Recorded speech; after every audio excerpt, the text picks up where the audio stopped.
Top of the day, beautiful people. Top of the day. Shayla, mama. Shalom, shalom. Had to give me some water. All right, beautiful people. That's right.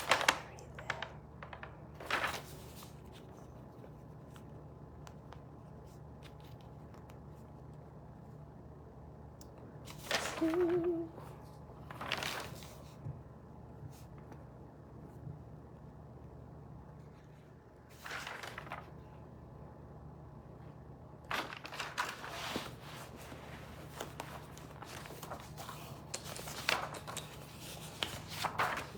And then I'm gonna go back page 589.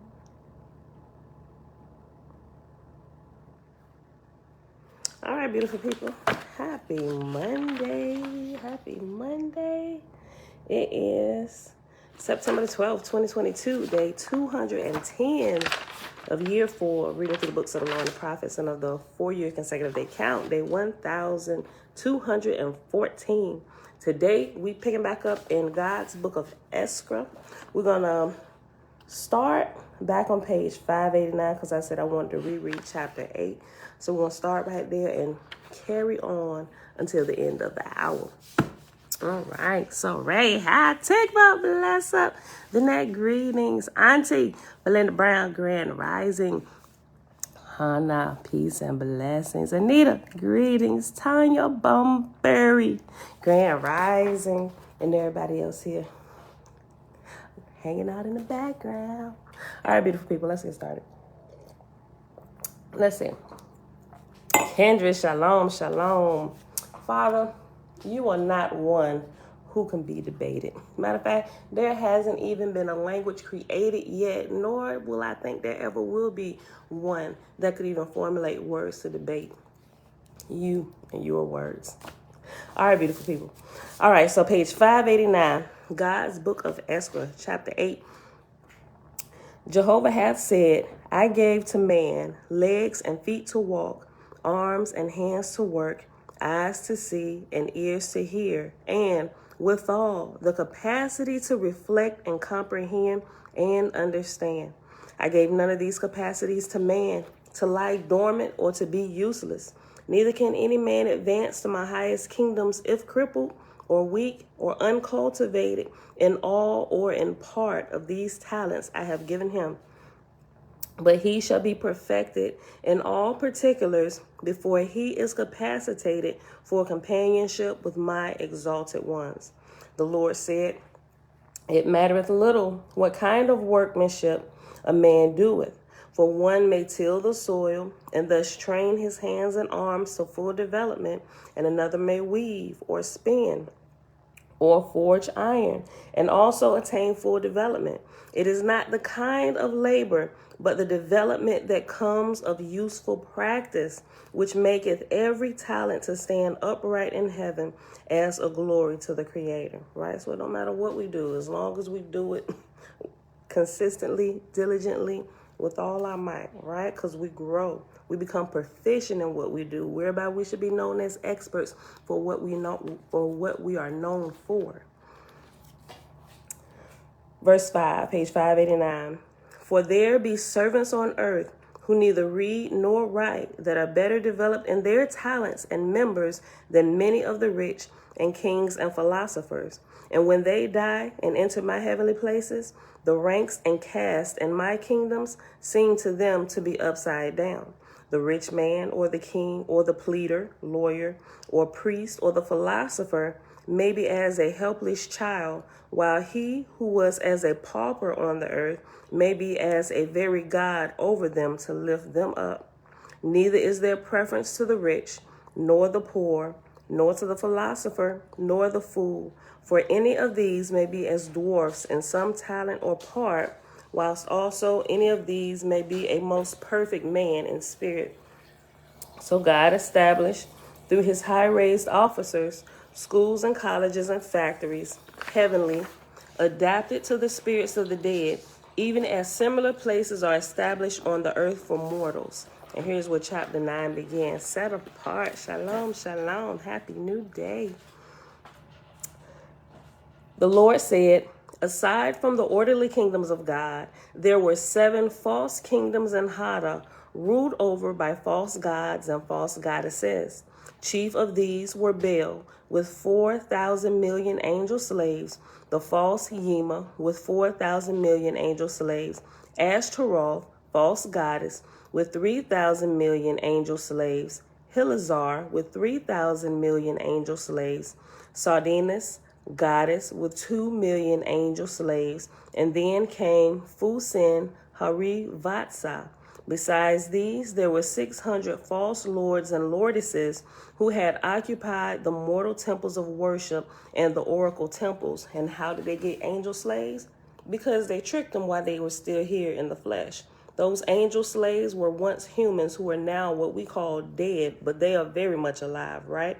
And if they didn't get that right, or if they were led astray by one of these false lords, lordesses, gods, or goddesses, by default, they end up in their kingdom in Hada until they're rescued, right? Or rescued being they will have to grow and understand before they can get out of that state, right? And they don't stay there forever.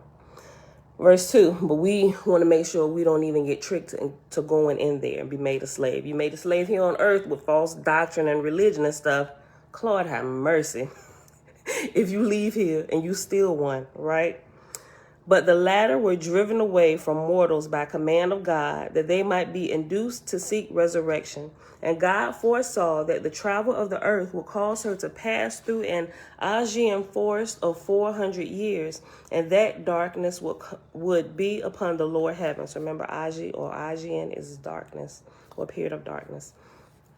I reread it. And God foresaw that the travel of the earth would cause her to pass through an Aegean forest of 400 years, and that darkness would be upon the lower heavens. And God sent down to the earth angel inspectors, enumerators, and recorders to prepare the record of mortals for the libraries of heaven. And there were inspectors, 400 angels, and after 400, down at the bottom it says 400,000 angels. 400 angels, of numerators, 12,000, and graders, 90,000, of recorders and scribes, 40,000, and of bearers, 600,000. Besides these, there were the messengers, heralds, and musicians, of whom there were 60,000. Definitely seen some of these recorders in my dream because they're actually there They're actually there. You can look at them and tell that they're recording. I've seen them, recorders and scribes, in my dreams. Verse 5, such was the army sent down to the earth according to God's command, and they were in charge of Toivragaha and Ulis and Hagante and Rufus. And God called up the great mathematicians, Yemas, Menriz, Fargawatha, Hawid Jemima, Jordan, Molaka, Cositas, Makas, and Agban, and God said unto them, the time of the fall of Aji on the earth is at hand. Compute ye the regions of the earth where it will fall most, and having determined, go ye to the mortal prophets who are in Suis, and cause them to prophesy unto the inhabitants of the earth. The mathematicians saluted and departed for the earth, as commanded of God. Now when God foresaw that darkness was near at hand for a period of 400 years, he commanded his holy council and his heavenly kingdoms to pray to Jehovah for the space of one day for wisdom and strength. In answer to their prayers, there came a swift messenger from Leka, Orion chief, son of Jehovah. He came from Oahspe in the Etherian worlds in an Etherian aeroship with 30,000. His name was Yataportas, god of Iriasa, in the plains of Wusin. And when he had come before the throne of God, duly saluting, he said, in Jehovah's name I come, greeting by his son Leka. God said, in Jehovah's name I am blessed by thy presence, God of Iriasa, Nirvanian host. What wouldest thou? Yataportas said, By command of Jehovah, through his exalted Son, thou shalt withdraw thine emissaries from the kingdom of Baal and Ashtaroth, and from all kingdoms of the earth, whose mortals pay obedience to false gods. Oahspe of 400 years will fall upon the earth and her heavens. And after a fall, it has number 11, reference number 11 at the bottom. For fall, it says rain. Oahspe of 400 years will fall upon the earth and her heavens. It is so determined and provided by the holy Etherian dispensers of roads in Vragapathan. And after Vragapathan is the reference letter C. Let's hop over to the end of the chapter on page 640. And C says, this passage clearly implies that the regions of Dan, Ga, Oahspe, or nebula, through which the solar phalanx passes as it travels through the Savorcum, are not chance encounters. All of these occurrences are planned and provided for intentionally and in advance by the Etherian host to address specific needs in the evolution of the planet's inhabitants. An oak tree requires sun, rain, and the change of seasons to grow properly, and humanity requires periods of both light and darkness at specific times for its spiritual growth as well. Consequently, periods of darkness may seem like a catastrophe to some atmospheric inhabitants, but in the larger context, these events are required for the proper development of the planet and its inhabitants as a whole. I believe that. I definitely believe that. I can even see that down here on the lower level in my personal life where I would think were periods of darkness, but I think it's those times that help me grow the most, right? And my eyes were open just a little bit more and I began to look at life a little bit differently, right? Audrey, shalom, Uncle JB. Shalom, Shiru. All praises to the Creator, sis. All right. I'll read verse 12 again, page 590. Yatapratas said, by command of Jehovah, through his exalted Son, thou shalt withdraw thine emissaries from the kingdoms of Baal and Ashtaroth, and from all kingdoms on the earth, whose mortals pay obedience to false gods. Oahspe of 400 years will fall upon the earth and her heavens. It is so determined and provided by the holy Etherian dispensers of roads in Vragapathan, of which matters I am sent to thee, that thou mayest be duly provided therefore. The time is also now at hand when the Ehenes will cease to dwell on the earth. And after Ehenes is reference number 12. And at the bottom for Ehenes, it says, the Ehenes, the sacred people, the mound builders, will cease to dwell. The time is also...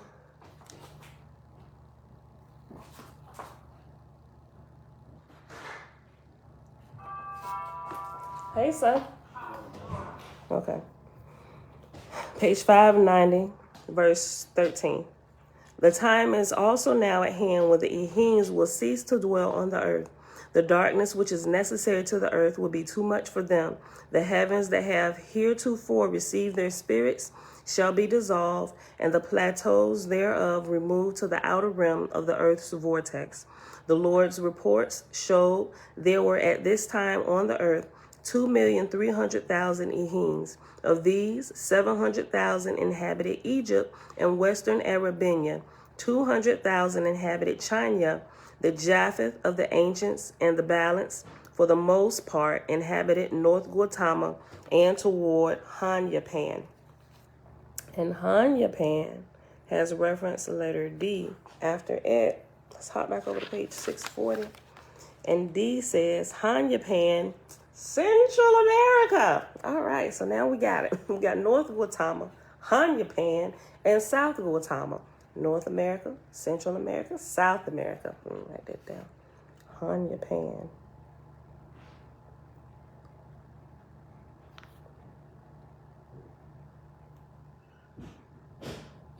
Okay.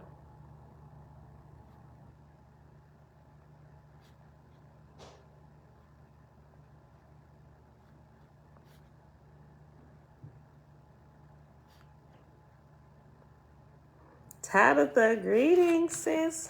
All right, back page 590, verse 15. Such then were all that remained of a people that once covered over the whole earth, more than 1,000 million of them. God declared a day of recreation in honor of Yata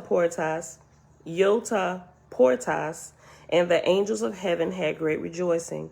On the day following, I keep saying his name wrong, Yoda Portas with his host departed for Ereasa in Ether. Chapter 10.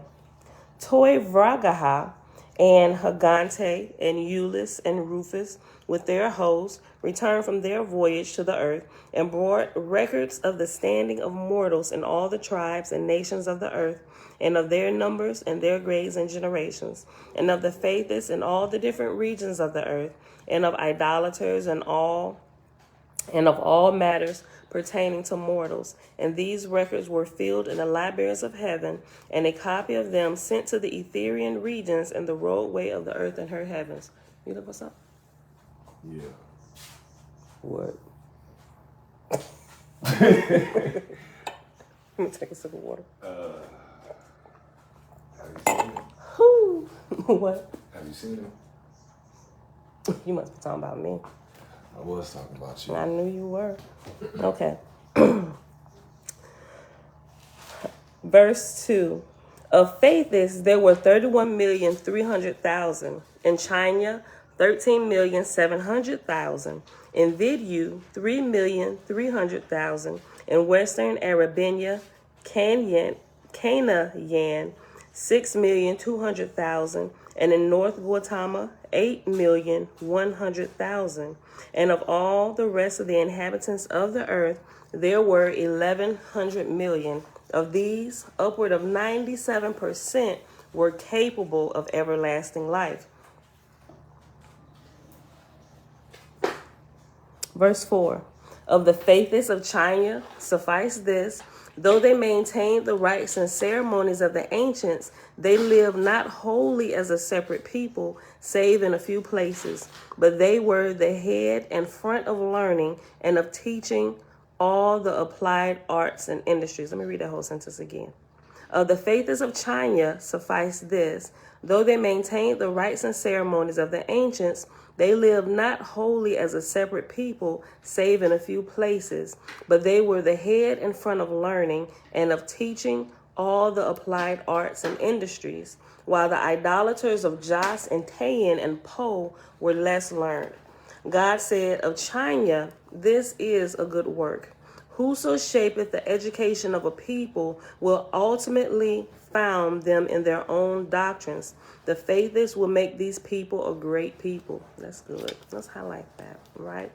We should be helping make all these people of the earth, wherever we reside, a great people, right? Because we hold a higher learning, a higher way of living that comes from the Creator himself. God said of China, this is a good work. Whoso shapeth the education of a people will ultimately found them in their own doctrines. The faithists will make these people a great people. Nevertheless, great wars are near at hand here. The idolaters, being warriors, will suffer most, and the faithists who practice peace will greatly gain upon them. And it was even so, as will be presently shown. Of the faithists of Vidu, suffice this. They lived in families and small colonies. They practiced the rites and ceremonies, nor were there any laws against them as in the olden times. But because of the many languages in this country, all peoples were afflicted. God said, no people can advance much whilst they have many languages. Of the faithists of Western Arabia, who, for the most part, called themselves Israelites, suffice this. The two branches still remain, those who lived under the oral law and those who lived under the written law. The latter were called Leviticans, that is, hangers-on, and of imperfect flesh and spirit. And this is not the first place where we've seen this. Let me highlight this again. Oh, and it's going to the Leviticans just a little bit more for all the lovers of the Levitican laws.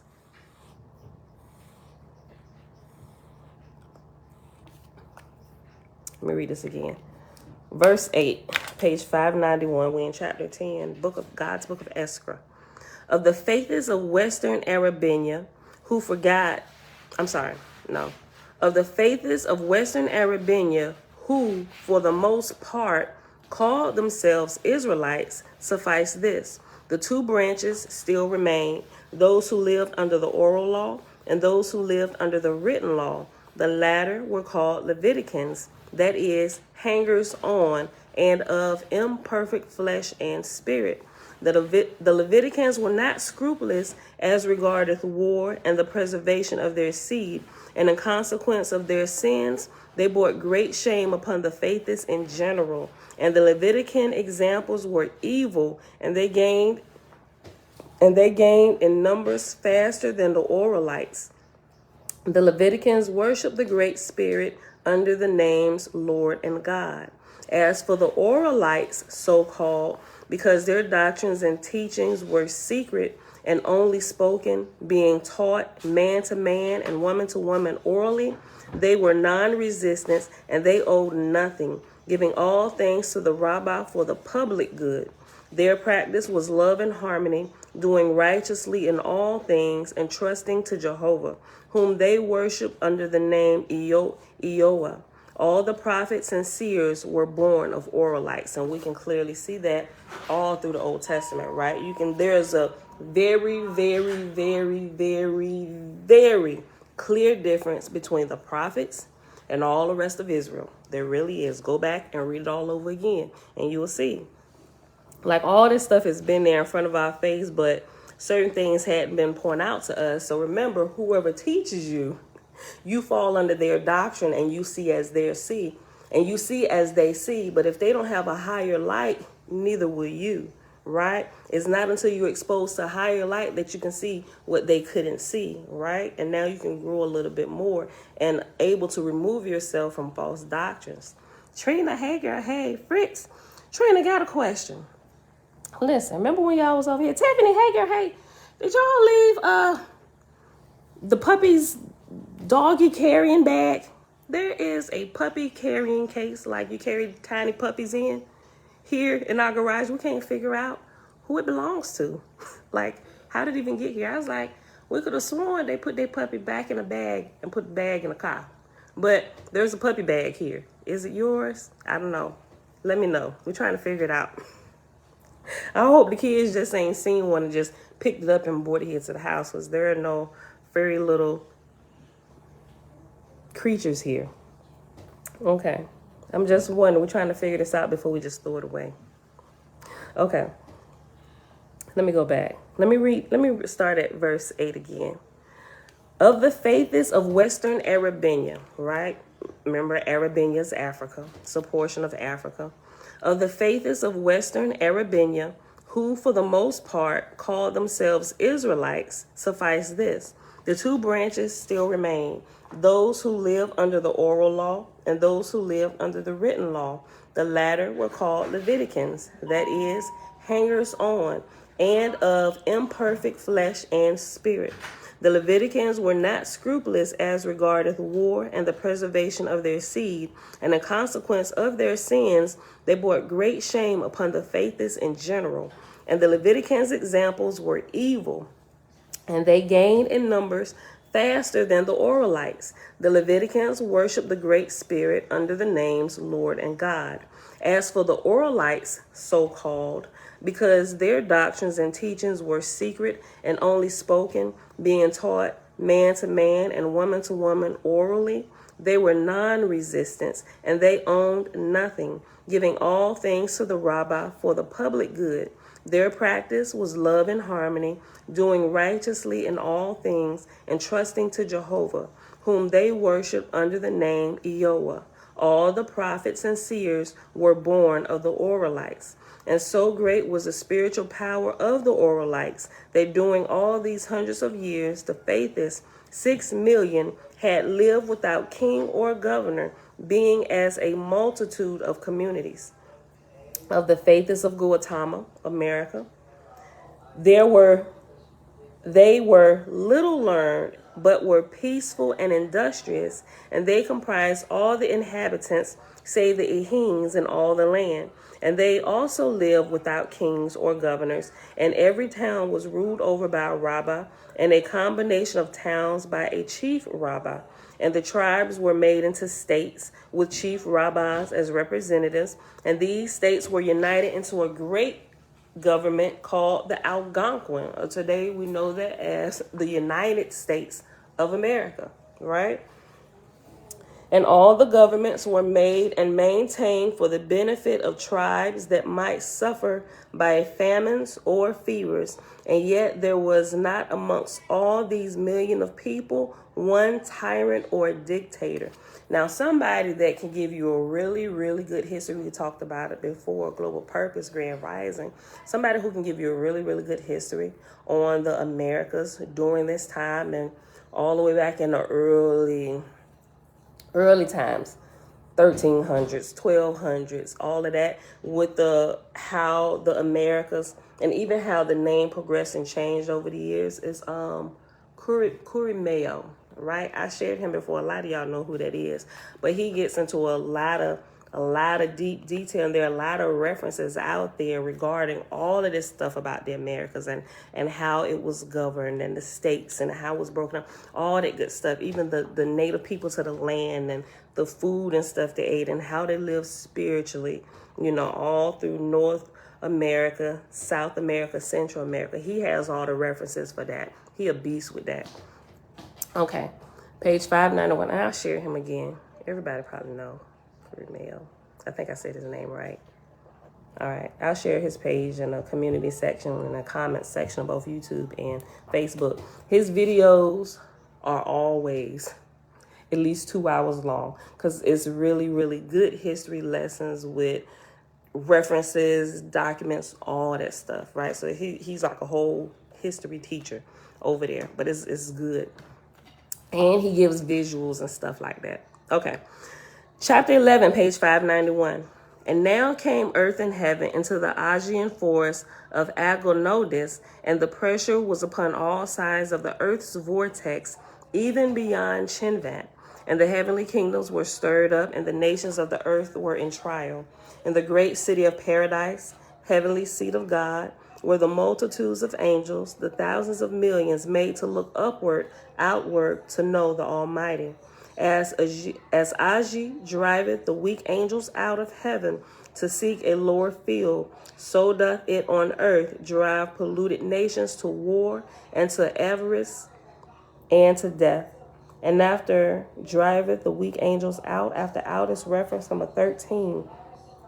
And down at the bottom it says, it says angels out of heaven. So that it driveth the weak angels out of heaven to seek a lower field. So doth it on earth drive polluted nations to war and to avarice and to death. But the second shower of a dozen years had fallen, mortals and many nations of the earth rushed into war. And even the faithless began to clamor for kings and standing armies with great captains and generals to lead them on to mortal dominion. The Israelites made a mortal king, and by their behavior said, rather man than Jehovah. Behold, we will have the Lord with us to fight our battles. And Baal, god of the idolaters, heard and saw, and glory in the chorus, and he hastened to the scene with millions of his angel slaves to inspire the Israelites to glory in the Lord and God, whom he assumed to be. And millions of the Israelites fell beneath his power and became his spiritual slaves. The others, still steadfast in the secret oral rites, remained true to the secret name and person, Jehovah, Eoah.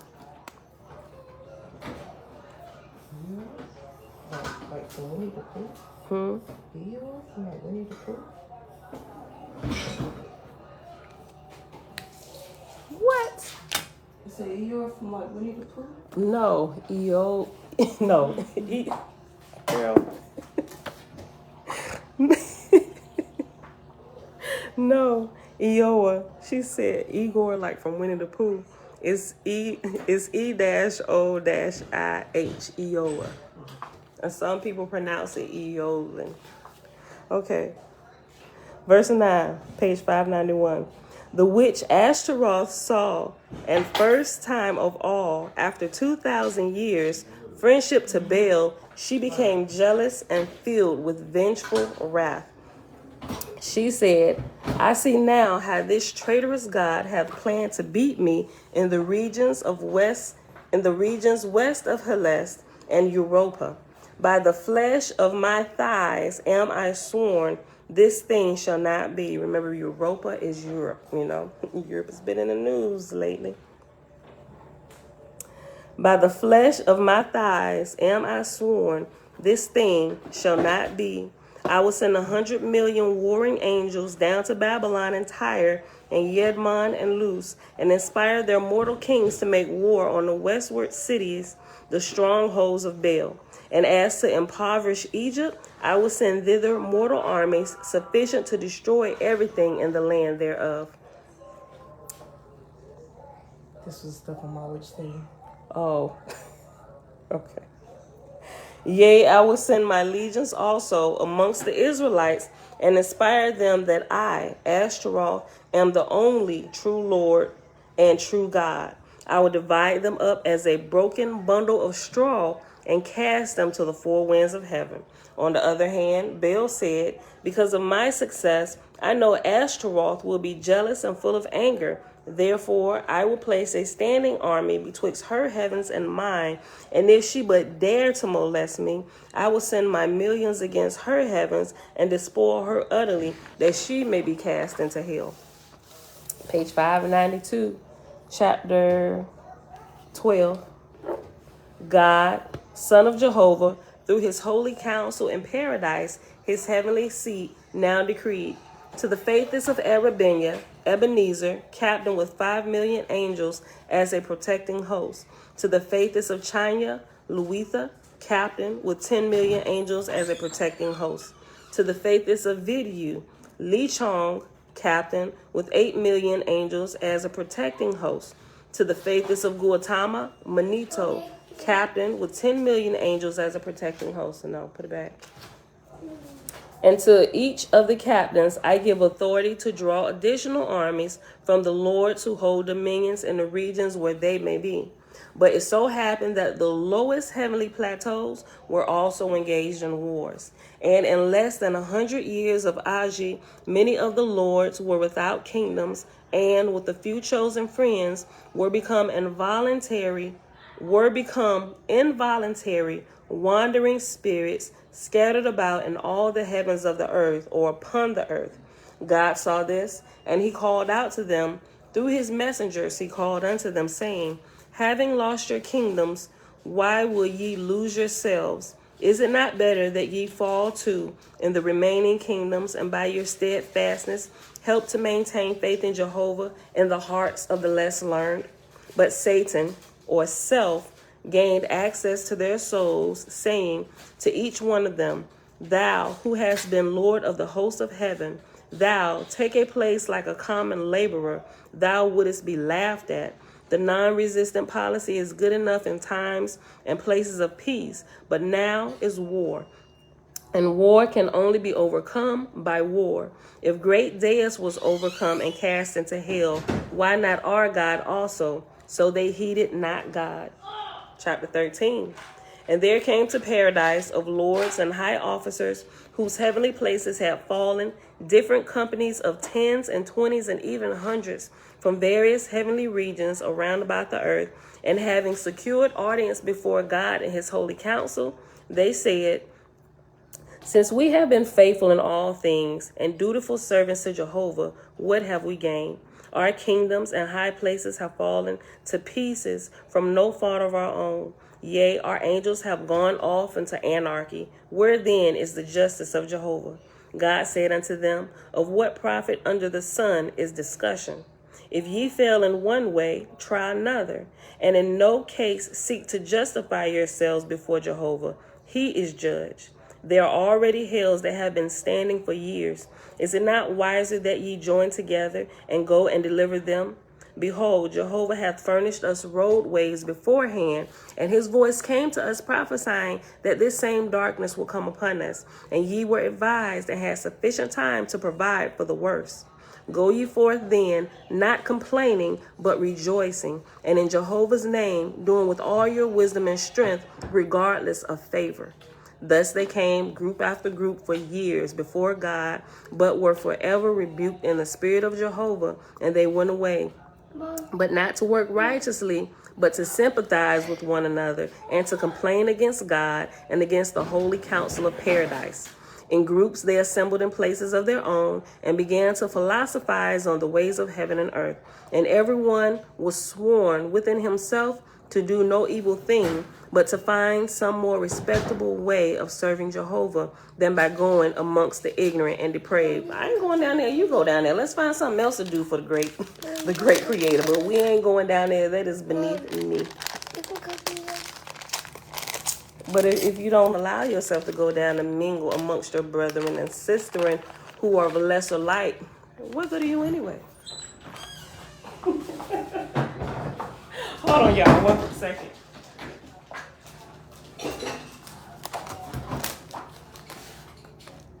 Bring it over.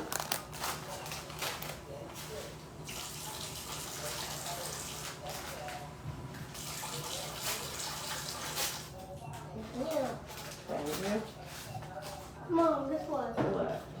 You when I was going this way, Jackson was peeing on the floor. Thank you. Y'all told me that yesterday, and his father already addressed that. Thank you.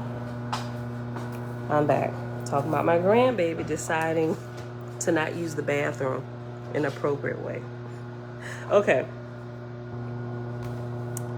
Back to page 592. Let me read verse 8 again. In groups they assembled in places of their own and began to philosophize on the ways of heaven and earth. And everyone was sworn within himself to do no evil thing, but to find some more respectable way of serving Jehovah than by going amongst the ignorant and the depraved. And they became habituated in their meetings in 3 places in Hada, in Horatu over Vidu, in Etashon over China, and in Hapsindi over Egypt. And these became like great heavenly cities because of the congregating of the angels of heaven, which continued for many years. She sure ain't, Tabitha. Ashtaroth ain't playing no games.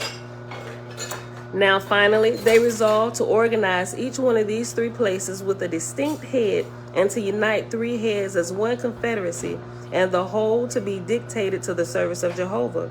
Thus was founded the Confederacy of the Holy Ghost. That's the title for today. The Confederacy of the Holy Ghost. Let me read that again.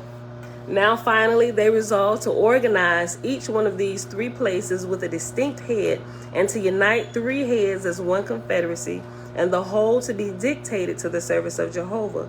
Thus was founded the Confederacy of the Holy Ghost. And by acclamation 3 angels were raised to the 3 capitals, namely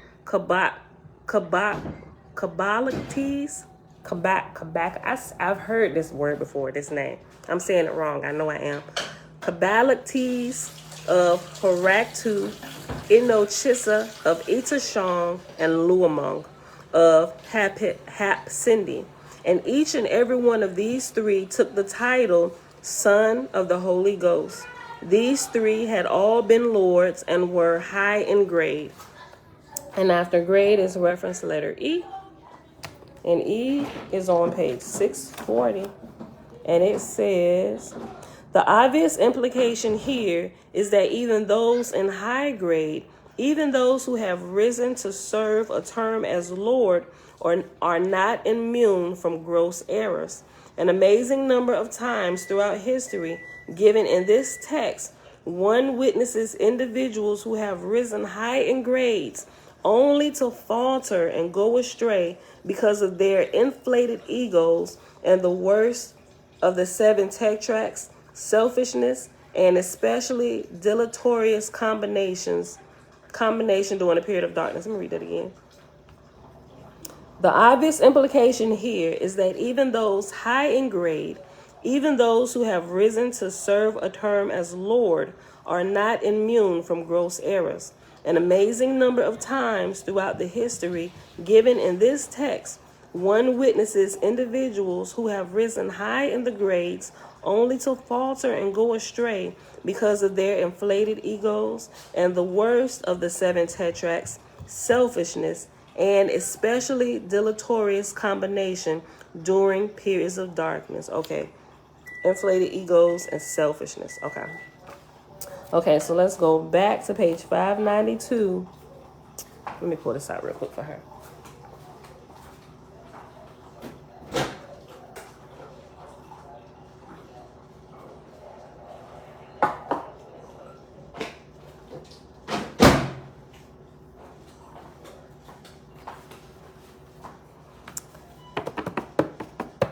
Okay, page 592, verse 11. Enochisa selected 7 angels and gave them the rank of Lord, namely Haptu, Vazista, Myra, Erasigi, Adamon, Amesh, and Kakpa. Kabaklites selected 7 angels and gave them the rank of Lord, namely Lewan, Amatar, Winites, Hawakam, Shongsi, Masakwatas, and Innis Skabab. Luamon selected, that's yours, Bella. It's hot. You gotta be careful. Luamon selected 7 angels and gave them the rank of Lord, namely Petubuseta, Rodi, Manulithins, Zetulia, Miriam, Zestes, and Abarathmes. Such then was the established confederacy, which was to play so great a part in the history of heaven and earth. And it differed from all other confederacies because its members all professed to serve Jehovah. And it required all of its people, and it required of all of its people an oath of allegiance to Jehovah, but under the name Holy Ghost, for they denied his person as such.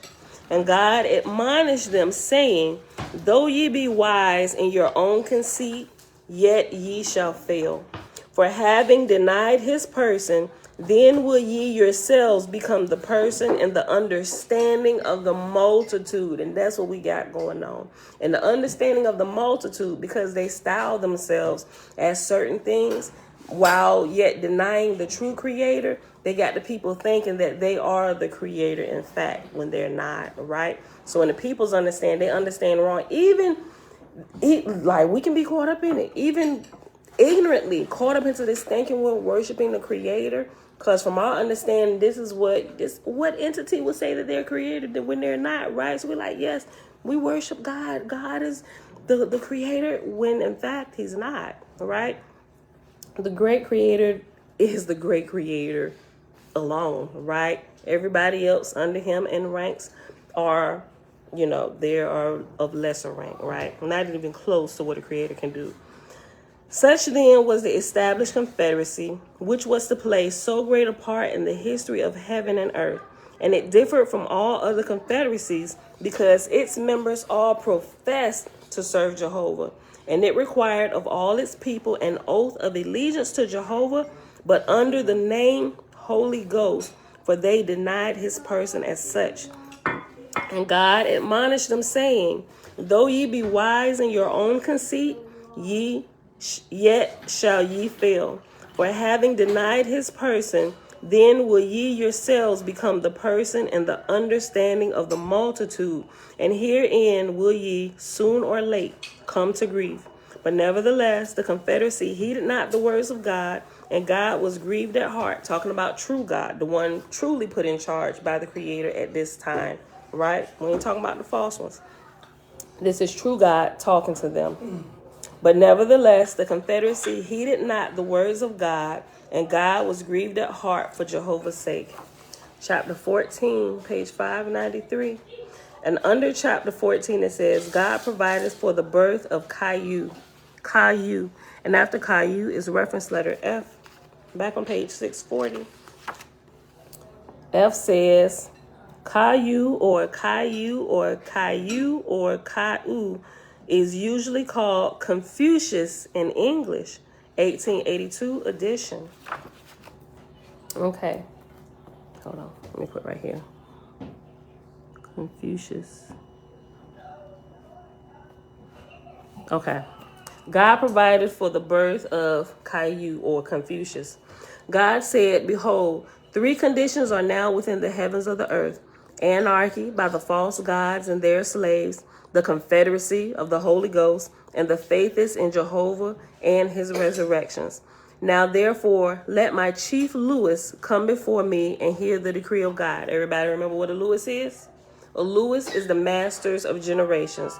Those are the ones in charge. Remember, they are once human. All of these ranks are once humans, right? Whether on earth or another place that was in existence before the earth came into existence, right? Everybody lives forever. Your job positions, you grow in ranks, right? Lewis are the masters of generations. They are the one who record, watches the lives of children, their parents, the father, mother during the time of pregnancy, the whole atmosphere and lifestyle that was going on with the father and the mother to correctly prophesy what this child will be, right? So it's not just boom, we give you a gift. No, that is created by the father and mother, their lifestyles, whether they have faith in a creator or not, whether you got one or the other. All of this stuff plays a part into what this child will be, right? When they in vitro? Huh? Yes. Yes, absolutely. That's how people can prophesy, whether they rightly or falsely prophesy. If they rightly prophesy, they're getting that information from the Lewis, because the Lewis is able to rightly prophesy. Your Ashar hears it and they pass that information on, so we can know it here in the corporal or the fleshly realm, or this realm right here where we're at. But they are the ones who collect this information for, I think it's up to 6 generations where they watch, right? They watch your parents, the parents' children, the children's children, on down to 6 generations to rightly prophesy, right? And I believe it takes, if I'm not mistaken, I think it, don't quote me, I gotta double check it, but I think it takes 6 generations to spit out one who is capable of true prophecy or suis and sargus, right? Because, all right, that's enough, Bella. That's enough.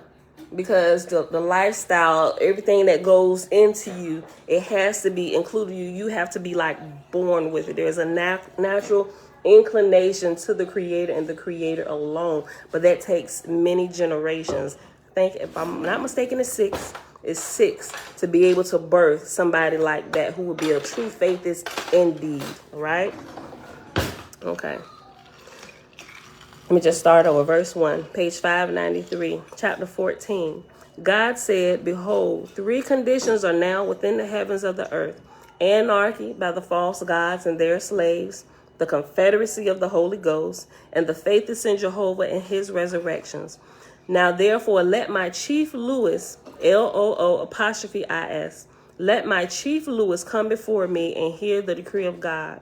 The Lord said, when the chief Lewis had come before the throne, God said unto him, know then, O Thanactus, thou shalt go down to the earth, to the land of China, and by inspiration bring forth a birth capable of the all voice, but not capable of suis, and thou shalt accomplish this service, so that he shall be born into the mortal world at the time the Agi ceaseth to fall upon that land. And thou shalt provide him with great learning and great adversity and great experience withal, for he shall establish the fundamental doctrines of the nations of China. For his followers shall become the most numerous and peaceful inhabitants on the face of the earth. And as thou preparest for his birth by thy mastery over the generations of mortals, so shalt thou through these thy host raise up such. No, Bella already asked. Because she asked first. I'm sorry, son. And as thou preparest for his birth by thy mastery over the generations of mortals, so shalt thou through these thy hosts raise up such as shall become disciples. For however great a man, though mightest, hold on. For however great a man thou mightest rise up, it is wisdom to have also born into the mortal world at the same era such hosts of philosophers as shall follow him and endorse his doctrines. For by this means the establishment of Jehovah and his light amongst mortals shall extend the whole length and breadth of the land. How sayest thou?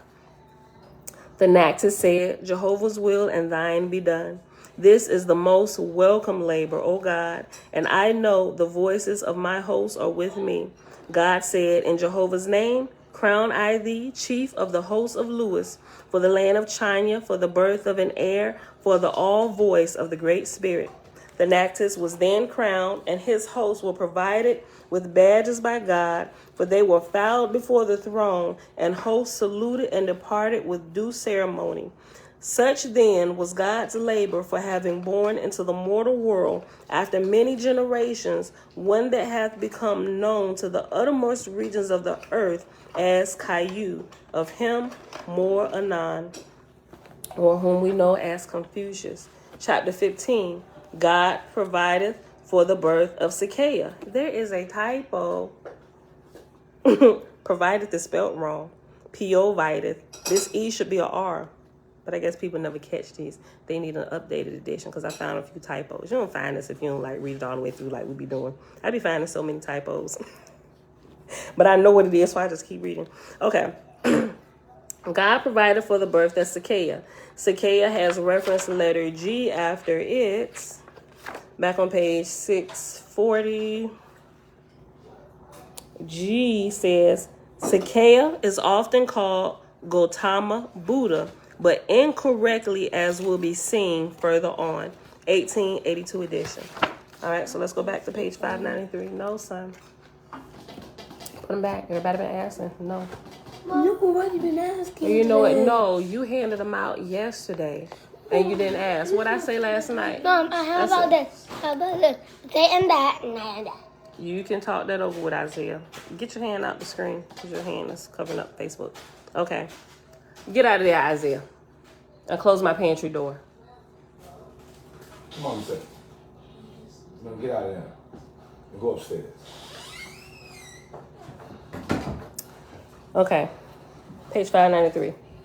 Again, God called before his throne Emilian Lewis and appointed Etchesa, chief over them, saying, Thou, O Etchesa, shalt go down to the earth, to the land of Vidu, taking these hosts with thee, and thou shalt establish a heavenly place of worship, which shall be thy headquarters. Behold, I have given thee many generations into which to bring about the desired result. Survey thou then the generations of faithists in that land, and take thy choice as to place and caste and family. He whom thou shalt bring forth for this purpose shall be of some royal family, a prince of high estate. I shall prove through him that love of I shall prove through him that for love of righteousness and to serve Jehovah, he will forsake his kingdom and family and friends and all earthly things and desires, and make himself as a poor man, dwelling with the poor, laboring with them, teaching them and instructing them. For because of the idolatries that will be amongst these people, they will be bound in case. But he whom I will teach through shall prove unto the world that the service of Jehovah requireth of all men, that Jehovah shall stand uppermost, even before kin and caste. And the example of which willing sacrifice man shall be taught, that all the evils of the earth can be overcome. And thou shalt provide unto this man many disciples, and roadways for him to travel, and places to preach, and provide followers unto him to go about with him. For without these, his preaching and practice would be of little avail. See to it then that there may be born in the world a sufficient number to be disciples and followers of his doctrines, that he may be a power in the world for reestablishing the faithless in the Great Spirit.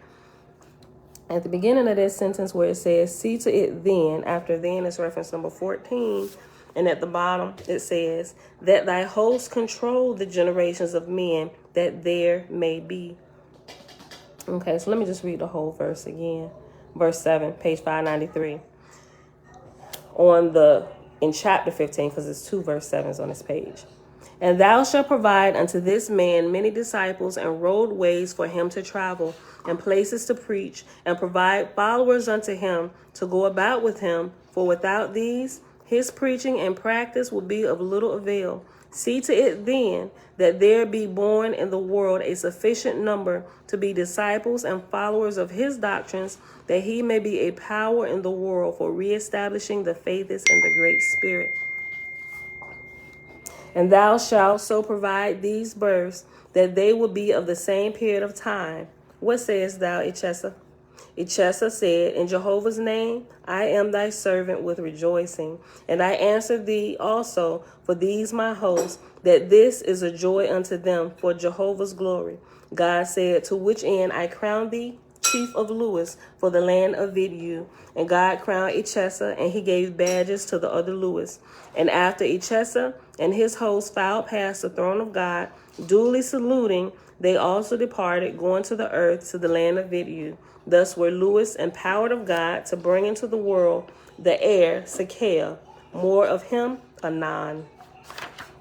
I'm going to read this. We at 56.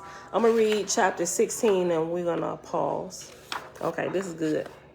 Let's get into Moses. Listen, Moses in heaven payeth the judgment of Jehovah. Chapter 16, page 593.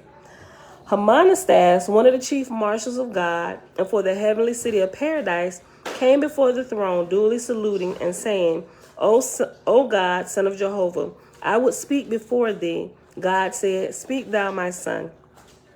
Hamanastas said, There standeth without the city of paradise, beyond the pillars of fire, and in company with the high raised captains. We read this. I remember this now. Remember, we was trying to figure out why Moses allowed the slaughtering of the lamb at Passover. That was a curse upon Pharaoh and his land, whose name is Nugon, right? This is the chapter again. Boy, we got here quick. Listen. Oh, I hope I keep myself together. Listen. I'm going to start over. Chapter 16, page 593. Moses in heaven payeth the judgment of Jehovah. Hamanastas, one of the chief marshals of God, and for the heavenly city of paradise, came before the throne, duly saluting and saying, O God, son of Jehovah, I will speak before thee. God said, Speak thou, my son. Hamanastas said, There standeth without the city of paradise, beyond the pillars of fire, in a company with thy high raised captains, one Nugon, delivered from one of the hells of Hassa over Egypt, and he crieth out continually, O God, son of Jehovah, deliver me, deliver thou me, O Moses, Moses, Moses. He is distracted continually, using these same words over and over without ceasing. Now behold, the nurses and physicians have tried all remedies they can invent, but failed utterly to break the spell upon him. For 70 days they have labored, and as a last resort they have brought him hither, that they might learn from thee. God said, Nugon, is this not one of the pharaohs who took up arms against the faithless in Egypt? Return thou, Hamanastas, to the keepers of this man, and cause him to be blindfolded, that he may endure the light of the throne, after which thou and his keepers shall bring him before me.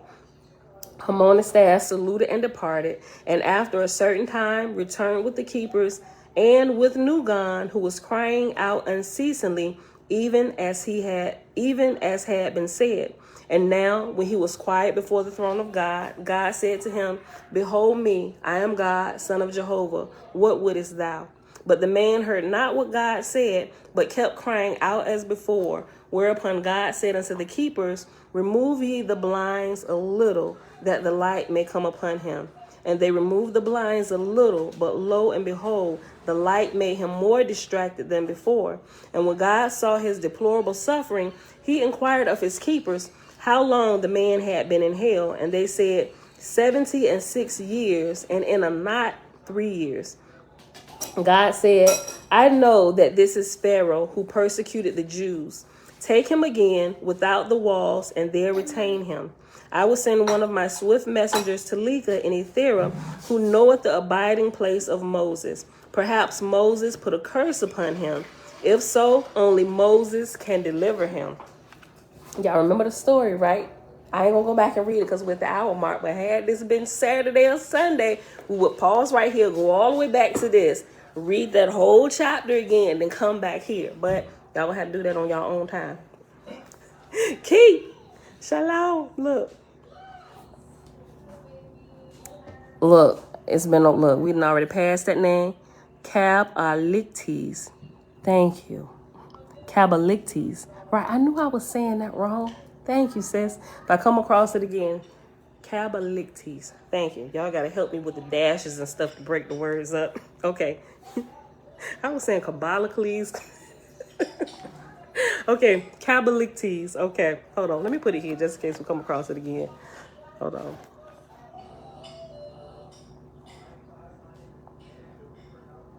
Lictes. Okay. Thanks, sis. Okay, let's go back.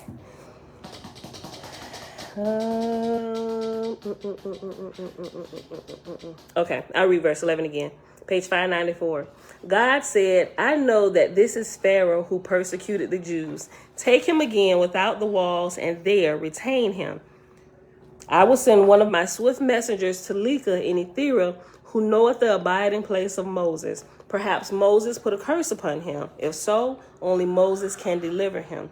And the keepers took the spirit, Nugan, without the city as commanded by God.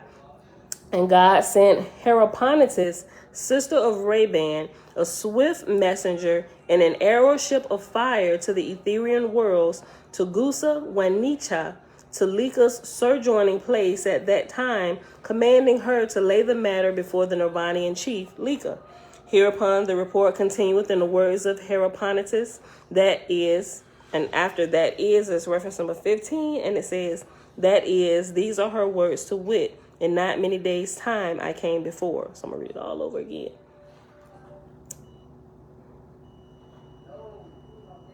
Hold on. 15. Hold on. Okay, verse 13. Hereupon the report continueth in the words of Heraponetus, that is, I came before Jehovah's throne, where sat Leka, and told him the story of Nugan. And after Leka's reference number 16, Leka, through whose Etherian provinces the solar phalanx was now traveling, and I told him the story of Nugan. Verse 14. Whereupon Leka, son of Jehovah, said, let my reporters of designations go find Moses. And if it be that Moses put a judgment on Nugan, or the Pharaoh of Egypt that held the Jews, the Hebrews in bondage, this Nugan, this Pharaoh, if it be that Moses put a judgment on Nugan, then must Moses return to the lower heavens and deliver him. The justice of Jehovah reacheth to all time and place. Heraponetus continued, whereupon I saluted before the throne of Jehovah, and in company with the reporters of destinations, started forth again in the Etherian realms. And after passing through 7 worlds and upward of 300 Nirvanian kingdoms, we entered the plains of Sapias, where are situated the colleges and schools of embassies belonging to the Giterpsan board of Retivius. And here we found Moses, who no sooner looked upon us, having been told that he was inquired after, than he prophesied the cause. Moses said, alas me, because thou hast come from me, thou hast awakened in me that which slept all these hundreds of years. Yea, it is true, I put a curse upon Pharaoh, for I said unto him, thou shalt yet call upon me to deliver thee out of torments. And I added thereto afterwards, saying, of the blood of the sacrifice of the Lamb, this shall be the testimony of innocent blood against thyself and thy people for what the Hebrews have suffered. Instead of this, I should have forgiven him, O Jehovah.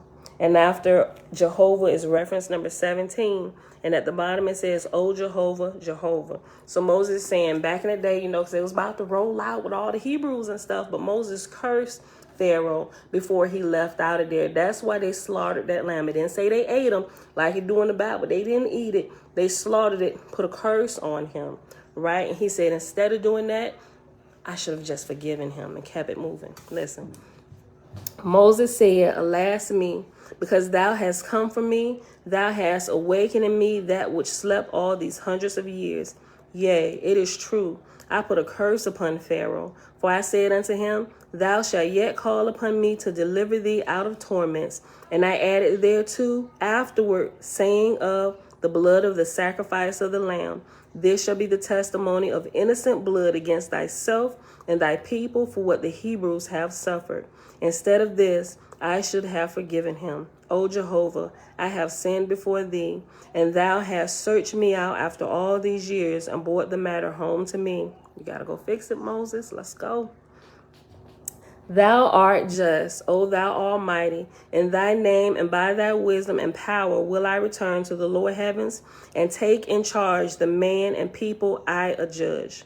And Moses wept, and he gave command to the builders to provide him at once with a suitable boat of great fleetness.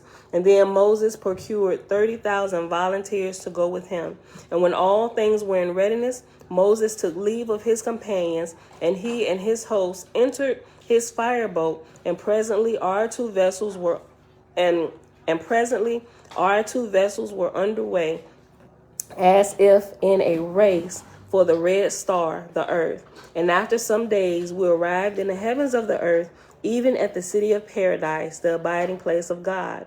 Such is the brief of the heavenly report of Hierophonitus, for on her arrival in paradise, her mission was completed for the present. When it was known in paradise that Moses was coming, great joy was manifested, for God and the Holy 11 and the Holy Council all desired to see Moses. And God commanded the full board of marshals and also the musicians to go without the capital and meet Moses and escort him before the throne. And they accomplished these things, and Moses came before the throne of God, saluting in the sign of judgment of time. And God answered him under the sign, "Thy labor is our joy and glory." And God said, "In Jehovah's name, O Moses, come thou and honor my throne." And Moses went up and sat on the throne on the right hand of God. And Moses said unto the Holy Council and to the Holy 11, "Your God shall be my God. In his love and dominion I am cast by Jehovah's will to deliver those that have suffered from me and my words." God said, "Shall we not have a day of recreation first?" Moses said, "Nay, till I have delivered Nugan, that was Pharaoh, there can be no peace. Suffer therefore thy marshals to go to the keepers of this man and bring him before this throne." And now again, after a while, Nugan was brought in, all muffled up, to keep the light from hurting him. And he was still crying out, "O God, son of Jehovah, O God, son of Jehovah, O Moses, Moses, Moses." And when Moses beheld this, he was nigh overcome by the pitiful scene. And Moses brushed away his tears and rose up, raising his hands to Jehovah, saying, "Light of thy light, O Jehovah, power of thy power, O Jehovah, deliver thou him whom I accursed. Put his griefs and sorrows upon me that have sinned against him." A mantle of yellow light, cloud-like, descended upon Moses, and he stood transfixed before Jehovah. All the place was still as death. The blinds and muffles on Nugan fell off, and he stood silent and motionless, gazing with fixed awe upon the holy scene and upon Moses on the throne of God. The Spirit of Jehovah moved upon the holy place, and the musicians felt the power. It was the light of one who was mighty from the Ethereal worlds. Gently, then, the music of 10,000 voices fell upon the holy audience, first mild, as if far off, then louder and louder, as if coming near, till soon the words of the anthem proclaimed Jehovah's praise. Nugan turned not his eyes from the glory of Moses and the Ethiopian mantle, for he knew Moses, even as if it were but yesterday that they parted in Egypt on the earth. Slowly, now Moses lowered his upstretched arms, and his hands were brilliant like yellow fire. And Moses said solemnly, all praise to thee, Jehovah, Eloah. Thou art just, thou almighty creator. Nugan added, for through him is all deliverance, worlds without end. In thy praise will I sing forever, O Jehovah. Oh, this is something new for Pharaoh, praising the creator. Now come through, Nugan. Listen, look, I'm going to read 36 again. Slowly, now Moses lowered his upstretched arms, and his hands were brilliant like yellow fire. And Moses said solemnly, all praise to thee, Jehovah, Eloah. Thou art just, thou almighty creator. Nugan added, for through him is all deliverance, worlds without end. And thy praise will I sing forever, O Jehovah, thou most high God of Moses, my deliverer. Make me strong, O Jehovah, that I can look upon him whom I persecuted and abused. Then Moses looked upon Pharaoh, Nugan, and said, these things had to be. Thou wert the last of thy pyramidal age. Thou wert the last of the pyramidal age of man, and I, the first founder of the migration of the righteous. All things are done by Jehovah in his own way and time. As by my curse upon thee and thy people, I have been bound to come back to deliver thee and them. So by thy curse against Israel, thou shalt now return down to the earth and labor to lift up Israel.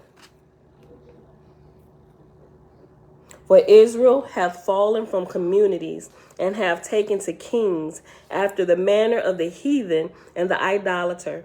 Her people are divided and broken up, and many of them have become worshippers of the false gods, Baal and Ashtaroth. Well, the first time when I was getting through this, I was all tears and voice cracking. I knew it was coming up again. Look, I'm prepared a little bit for it. Yea, they are forgetful of my commandment of peace and love, and have taken to war and to earthly aggrandizement. And thou shalt take with thee 10,000 angels of exalted grades, and go down to the earth to the inhabitants of the Israelites, and by inspiration thou and thy hosts shall select and inspire such of the Israelites as are within reach of inspiration, and thou shalt take them away from all other of their people, and from the heathen and idolatrous tribes that are around about them. And thou and thy host shall abide with these mortals hundreds of years, re-establishing them in peace and non-resistance after the manner of the doctrines in the Ezian worlds. And thou shalt call them Essenes, that they may be distinguished from all other peoples. And after Essenes is reference letter H, and also after peoples is I. So let's read H first for Essenes. On page 640,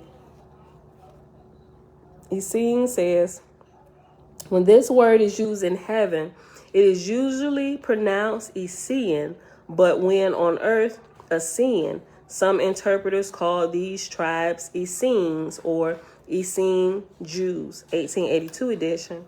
And and thou shalt call them Essenes, that they may be distinguished from all other peoples. And after peoples, like I said, is a reference letter I, and I says, this is an excellent example, as elucidated throughout Oahspe, that no apparent evil is absolute and irreversible, and that no soul is forever lost. Here we revisit the hated Pharaoh who mercilessly pursued Moses. I said, what did I say? I told you no, but Bella did say she would allow you to end one while she ended the other. Mom, Bella said to me that I can end both of them. Well, she didn't say that to me. She said she would end this one and she'll let you end that one. Go. I'll let you know when to come back down.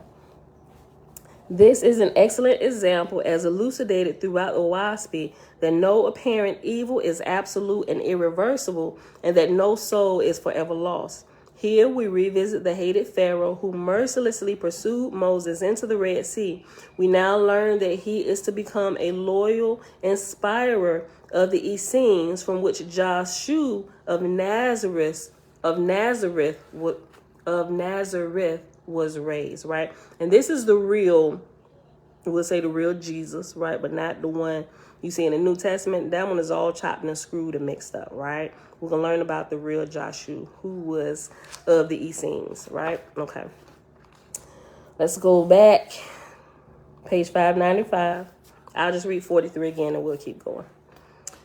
And thou and thy host shall abide with these mortals hundreds of years, reestablishing them in peace and non-resistance after the manner of the doctrines in the Essene worlds. And thou shalt call them Essenes, that they may be distinguished from all other peoples.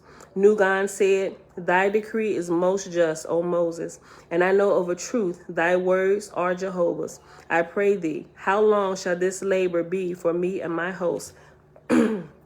Moses said, some hundreds of years, until thou hast raised a light sufficient unto Jehovah, that peace and love and the doctrine of good for evil again be reestablished from the blood of the Israelites, even as by the blood of the Lamb I delivered Jehovah's people out of Egypt.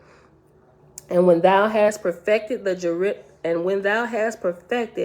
generations of the Essenes, thou shalt have sent to thee from the throne of God certain Lewis, and they will labor with thee until an Israelite is born into the mortal world, capable of the Father's voice. Nugan, hold on, this part. Nugan said, Hear me now in my plea, O Moses, thou son of the Most High. When I died as to the earth and entered heaven, as to these worlds, I found my kingdom as to what was before me in heaven waiting for me, and they were miserable, being beggars and slaves and idiots because of the slavery I put them in the earth life, and I could not escape them or put them aside. If I went away objectively, then subjectively I remembered them, and was drawn back to them. Yea, I was like a young colt that first being haltered pulleth away, but faileth, then pulleth again, and faileth, and so on, until he findeth he cannot escape, then tamely submitted. Even so was I bound to my kingdom, and obliged in the end to yield and become a slave unto them, to provide for them.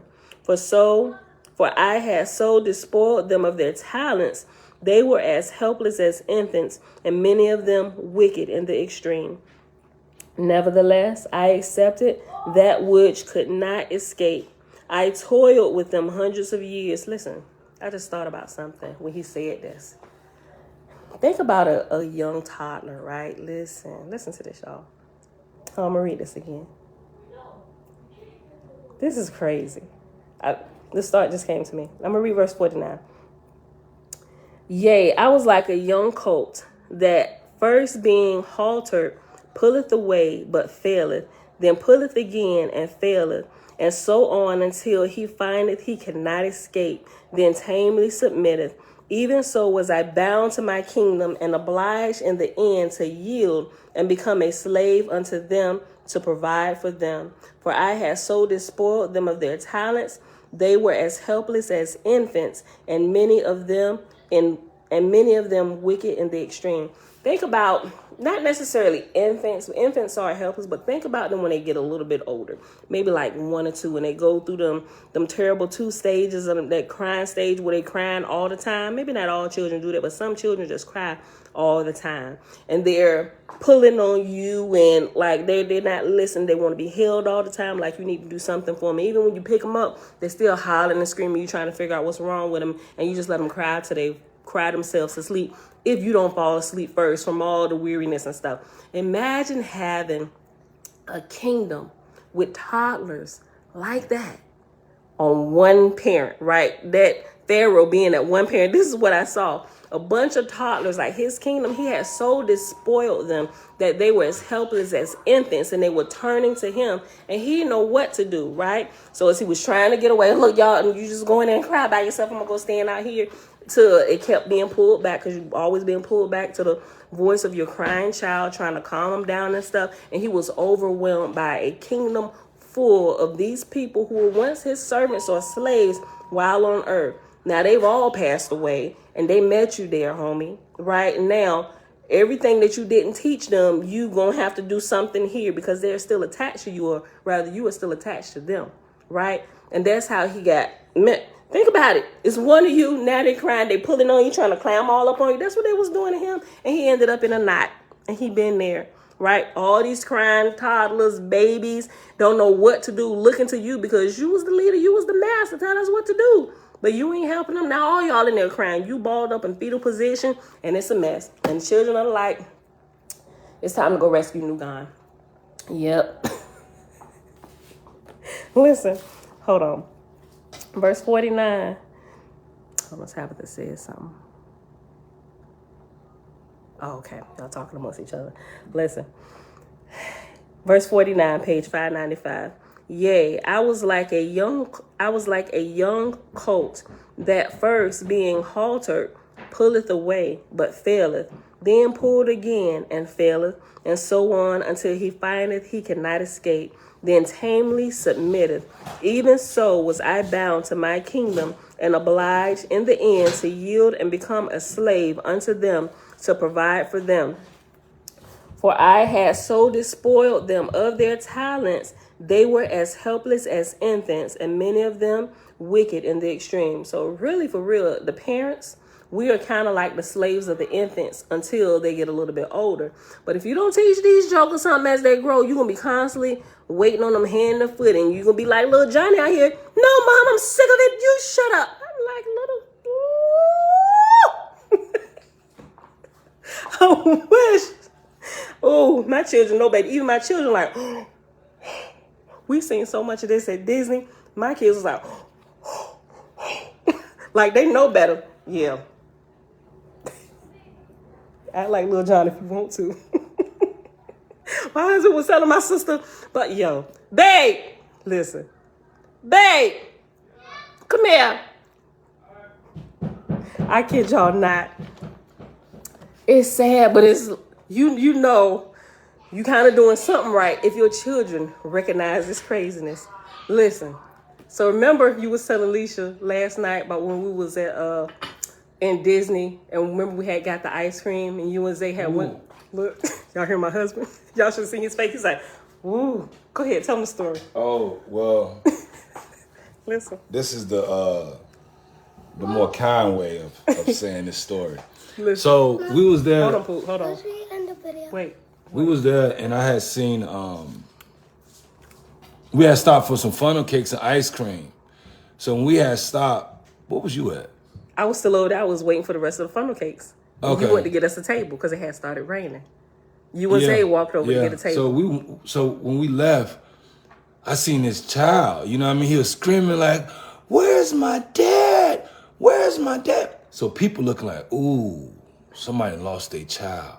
And Disney is big. How old was it? How old was the child? Child had to be about 7, something like that. You know what I mean? Mm-hmm. And he was just screaming at the top of his lungs. And I'm like, dang, man, somebody. And the boy was screaming like, seriously. So I was just like, dang, man, somebody left their child. So my heart went out to my own kids. Like, hold up, I got to keep my kids real tight. You know what I mean? So when his dad came from behind and said, "Hey, buddy, I'm right here." That boy turned around and looked at his daddy and hit his daddy in the face. Listen, man. He hit his daddy in the face not once. He two-pieced him. Yeah. His dad like, "Hey, buddy, I'm right here." He said, "You left me." I said, whoa. So I took our kids and I walked real fast to our table. And I told them, I said, if y'all ever As long as your hind parts is black and it's pointing towards the ground. Ever. Raise your voice. Them kids looked at me and said, no, sir. We would never, ever. I said, okay. Now y'all can eat y'all funnel cake and ice cream. Yo.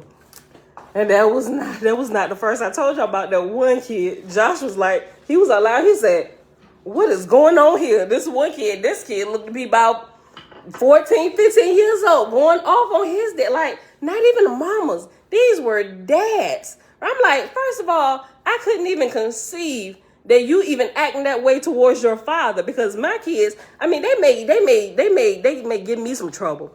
But all daddy got to do is just, y'all heard this morning, I told Isaiah to get out the pantry, and he didn't know his dad was around here, coming around the corner. He still stood in there moving slow. What your mama just say? He like, did like that. He said, get upstairs. And no problems. Sometimes they may mumble under their breath a little bit, try and get away with stuff with me. Listen, man, if you catch it young, yeah, you get what I'm saying? If you catch it, if you nip it in the bud, you ain't gonna have no problems. You know what I mean? It just comes to the place where certain people, you want to be friends with your kids. I ain't got time for that. You know what I mean? I'm no friends towards kids that I raise. I pay for this. I'm not your friend. I'm your parent. We'll be there when you get a little bit older and get some wisdom under your belt when you get kids. That's all, man. It's just simple things in life, man. You know what I mean? Raise up a child. Listen. So I said all that with this whole situation right here with Pharaoh Nugon. He had a kingdom full of these, let's say, bratty children. Well, not necessarily bratty, but they allowed them to get this way, right? Not disciplining them, making them say, doing things like you enable them to act this way, right? So now you got to deal with all of this, and it overwhelmed him, and that's how knots happen. That's what happens when you amass a kingdom to yourself and you're not teaching them to grow, you're not raising them up, you just really have them there waiting on you, hand and foot, being your slave. Yeah, you get that kingdom back, and then you be like, I want it not.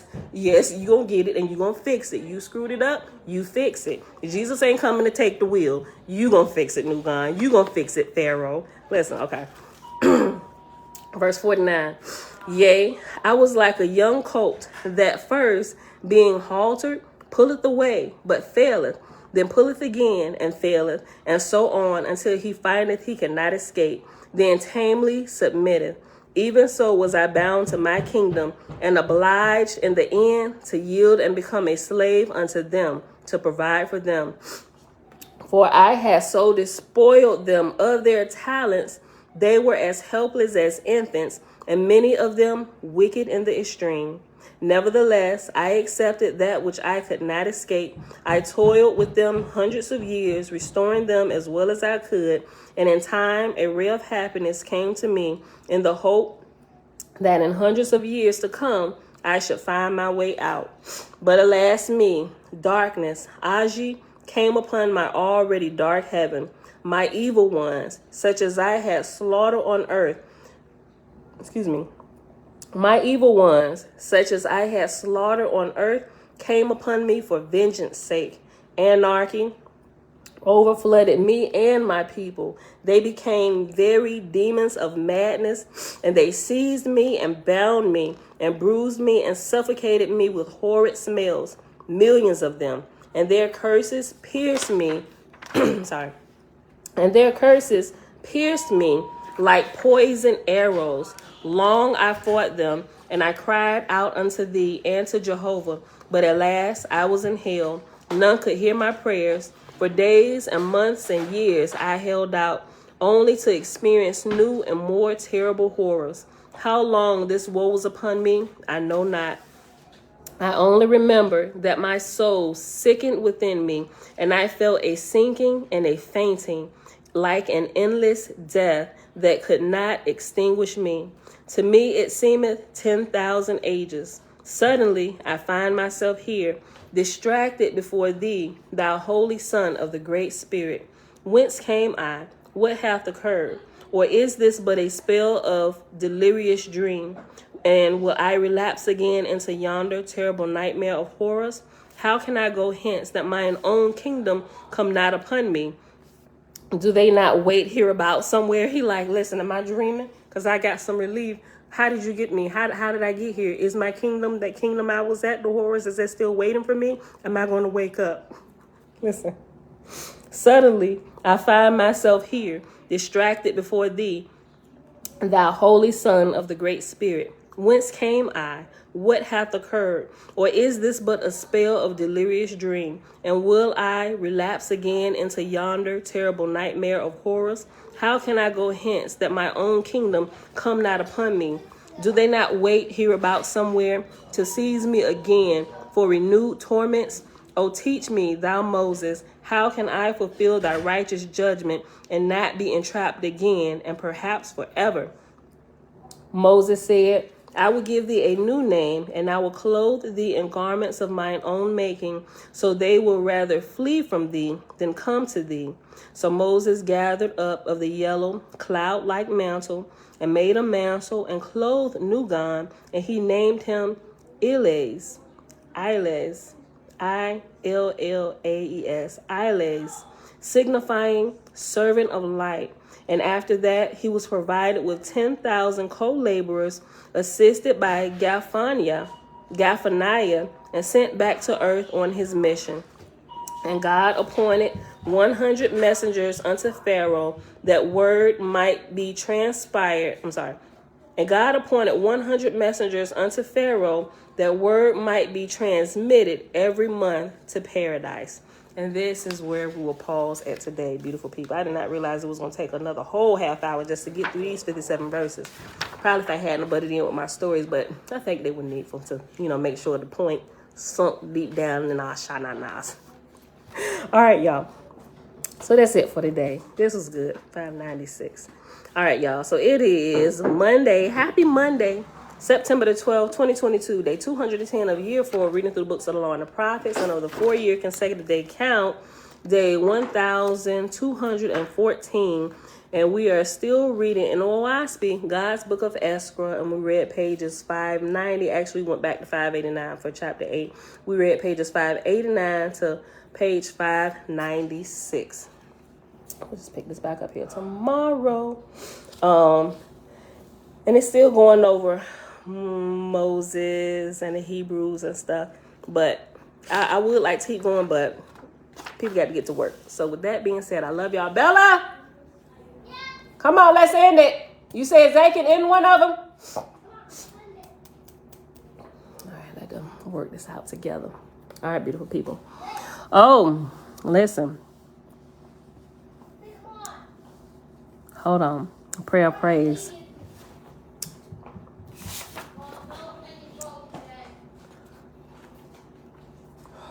Let this listen.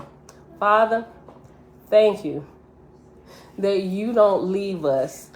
Hold on, Pootie. Hold on. Not that we want to go, but even here on lower level, there's that. You know what? God, that's selfish, but still. Let me just say it this way. Father, thank you that you don't leave your children trapped in hell forever. Yeah. Here and when we pass. I think that's still kind of selfish, but that being said, he is the ultimate deliverer, and even that is just right. I think our outlook on shucks, hell is just horrible, period, right?